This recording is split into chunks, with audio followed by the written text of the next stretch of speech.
שגיאות של טירונים שכולנו עושים.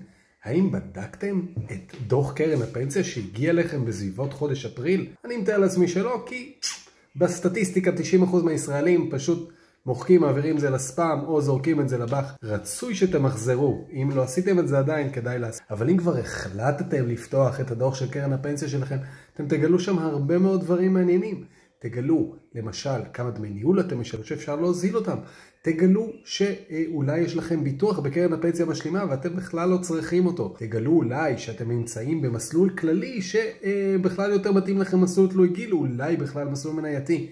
בקיצור, יש הרבה הפתעות, טובות יותר וטובות פחות, בדוח השנתי של קרן הפנסיה שלכם. אם לא תפתחו אותו, לא תגלו אותם. אם לא תגלו אותם, זה לא טוב, זה לא טוב. כי זה יגיע לכם בהפוכה על הפוכה, בגיל קצת יותר מתקדם. אז זה הזמן לעשות שינוי.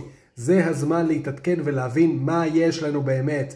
אם אתם לא יודעים איך לקרוא דוח הפנסיה, צריכים עזרה בעניין, אז תחפשו בגוגל, או שתפנו אליי.